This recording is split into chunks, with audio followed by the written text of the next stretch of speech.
Баршаңызға сәлем, менің каналыма қош келдіңіздер. Бүгін сіздерге жаңа рецептпен бөлісемін. Өте керемет, оңай, ерекше тағамдардың бірі. Бұл тағамды сіздер бұрын дайындап көрмеген шығарсыздар. Рецепті түсінбей қалмау үшін өткізбей соңына дейін қараңыздар. Ең алдымен пиязды осылай турап аламыз. Сосын кез келген қызыл, көк, жасыл болсын, осындай болгарскийіміз турап аламыз да. Кез келген тауық еті болсын, сиыр еті болсын, етті осылай майдалап турап аламыз. Сосын 2-3 штук сәбізді үкіштен өткізіп, осындай кез келген сары майды қолдануға болады. Менде таза қолдың майы. Болмаса сливочный май, немесе пісте майды да қолдана берсеңіздер болады. Бұл міндетті емес сары май қолдану. Енді пісіретін табамызға сары майды салып, ертіп аламыз. Сосын етті салып пісіріп аламыз. Егер тауық еті болса, өте жылдам дайын болады бұл тағам.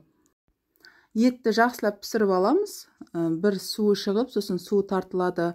Соған дейін жақсылап пісіріп аламыз. Азғантай тұз қосып пісірсеңіздер, өте дәмді болып піседі. Енді етіміз пісіп дайын болғанға дейін қамыр жайлы айтып өтейін. Мен қамырды алдын ала ашытып қойғанмын. Бұл қамырға ешқандай артық заттың қажеті жоқ. Тек қана жылы суға 1 шай қасық дрожж салып, тұз салып, жай ғана осылай ашыған қамыр дайындап аламыз. Алдын ала дайындап қойсаңыздар, өте жылдам дайын болады. Мінеке, енді етіміз дайын болғанға дейін біз қамырды осындай майда-майда бөліктерге бөліп шығамыз. Үлкендеу немесе кішілеу жасау өз қалауларыңызша. Орташа етіп, осындай бөліктерге бөліп аламыз. Қамырды мен алдын ала ашытып алған болатынмын, яғни 1 сағат бұрын ашытып қойсаңыздар, сосын тағамды бастасаңыздар, тағам жарты сағатта пісіп шығатын болады. Мінеке, еттің әбден суы тартылып, дайын болды. Енді пияз салып, пиязды 2 минут жақсылап қуырып аламыз. Қатты қызартып қуырудың қажеті жоқ. Енді пияз қуырып болған соң, оған томат қосатын боламыз. Мен бағана сіздерге томатты айтуды ұмытып кетіппін, айып етпеңіздер. Егер магазиннің томаты болатын болса, сіздерді қою томат болатын болса, 1 ас қасық жеткілікті. Менде қолда өзім дайындаған сұйықтау болғандықтан 2-3 ас қасық қостым.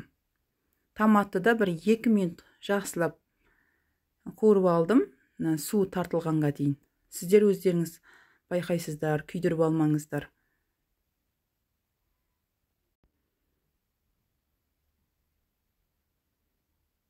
Осы сәтте мен жарты ас қасық тұз қостым.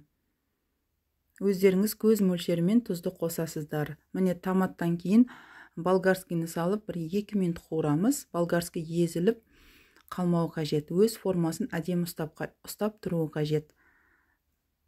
2 минуттан кейін сәбізді саламыз.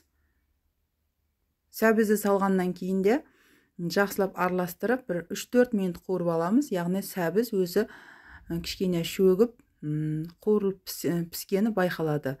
Сол сәтте су құятын боламыз. Құрметті көрермендер, менің каналымда 60-70% подписация жасамай, тек қана қонақ ретінде көретіндер өте көп екен. Сол үшін сіздерден өтініш, егер менің рецепттерім сіздерге ұнаса, менің каналыма подписация жасауды ұмытпаңыздар. Сіздердің әрбір қолдауларыңыз мен үшін өте маңызды.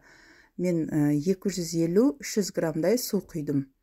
Осындай судың көлемі осындай болу қажет. Қатты бетіне шығып кетпесін. Ең бастысы сәбіз басылып тұрса болды. Енді осының бетін жауып, жай отта пісіреміз. Мінеке, біз бағана дайындап алған қамырымыз, бетін жауып, шетке алып қойып, бір шетінен алып, жайып шығамыз. Негізі бұл ашыған қамыр болғандықтан жаю көп уақыт алмайды. Оқтау емес, қолмен жайсаңыздар да болады. Міне қалыңдығы осындай болу қажет. Ең маңыздысы жұқа қылып жайып қоймаңыздар. Кішкене қалыңдау болу керек. Яғни 7 шелпекке қамыр жаямыз ғой, сондай секілді қылып жайыңыздар. Міне қалыңдығыны көз мөлшермен жақсылап көріп алыңыздар. Мантаваркамызды жақсылап листін майлап аламыз, міндетті түрде. Сосын қамырдың арасына пісте май жағып, осылай жайғастырып шығамыз. Қазір тағы да сіздерге бірнеше рет көрсетемін.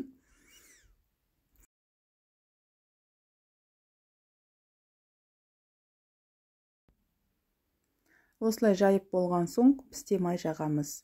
Екі бүктеп пісірген кезде жабысып қалмау үшін. Егер ашымаған қамырмен жасайтын болсаңыздар, ол пісте май жақсаңыздар да жабысып қалуы мүмкін. Сол үшін міндетті түрде қамырды ашытып алу керек. Осылай пісте майды жұқалап жайып алып, осылай бүктеп мантоваркаға жайғастыра береміз. Міне, қолмен де жайып көрсетіп жатырмын сіздерге. Негізі оқтауға қарағанда қолмен жылдам тезірек жайылады. Осылай аламыз да бір 2-3 рет осылай жайсақ өзі дайын болады. Міне, қолмен жайып жатырмын. Осылай бір-ақ рет щетканы майлап алып, пісте май жағамызда теріп шыға береміз. Ашыған жұмсақ қамыр болғандықтан жылдам дайын болады. Бағана ескерткендей қамырды міндетті түрде қатты жұқа қылып жаймаңыздар.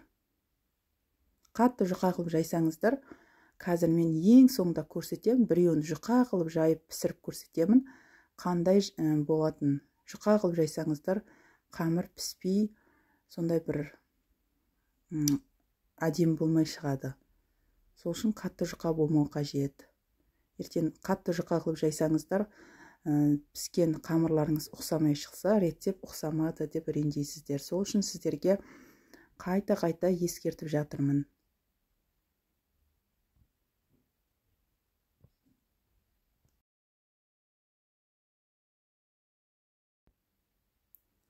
Міне, барлығын сіздерге мұқият көрсетуге, түсіндіруге әрекет жасадым. Сіздерге түсінікті болды деген ойдамын. Егер оқтаумен жаятын болсаңыздар, оқтауды 2 рет жоғарыға, 2 рет жанына айналдырсаңыздар, міне, қамыр уже дайын. Барлығын осылай дайындап алдық. Енді осыны 30 минутқа пісіріп аламыз. 30 минут уақыттан кейін осылай пісіп шығады, томпиып әдемі болып. Міндетті түрде тексеріп көріңіздер. Әркімнің ұны әртүрлі болғандықтан піскен жоқтығын қарап алыңыздар. Вилкамен, пышақпен болсын, сол кезде осындай жабыспай шықса, ол дайын деген сөз. Міне, қараңыздар, егер осындай болып қалса, демек сіздер жұқа жай жүрген боласыздар. Мен бағана біреуін жұқа қылып жайып көрсетемін дегенім міне осы. Қараңыздар, сол үшін мен айтқандай етіп, қалыңдау етіп жайсаңыздар, осындай бір келке болып пісіп шығады. Енді осыған біз подливімізді салып шығамыз. Негізі бұл ыстық тағамға 2-3 түгіне үлкен адамның өзі тойып қалады. Өте тойымды тағам болғандықтан аздау етіп жасай беріңіздер. Енді осылай барлығын арасын ашып, бағана дайындап қойған подливтерімізді салып шығамыз. Подливтің бетін жауып қойғандықтан әлі ыстық болып, әдемі болып тұр. Осы подливті салған сәтте сіздер ашыны ұнатсаңыздар, ашы қосып жіберіңіздер. Немесе жақсы көрген салаттарыңызды қосып жіберсеңіздер де болады. Мен ештеңе салған жоқпын, тек қана подливті салдым. Өздері негізі дастархан алып барған кезде қалаған адам қалаған затын қосып қолдана береді. Жай ғана кетчуп, майонез бетіне сән ретінде сепсеңіздер де әдемі болып шығады. Мінекей, осылай барлығын салып шығамыз. Негізі бұл жылдам дайын болады. Әрі тойымды ыстық тағамдардың бірі. Егер рецепт ұнаған болса, өз пікірлеріңізді жазыңыздар комментарияға, лайк басуды ұмытпаңыздар. Осымен біздің ерекше ыстық тойымды тағамымыз дайын. Ас болсын, алдағы уақытта сіздерге өте жылдам оңай дайын болатын, әрі қол жетімді, ерекше сондай бір ыстық тағамдардың рецептімен бөлісуге әрекет жасаймын. Менімен бірге болыңыздар. Келесі кездескенше.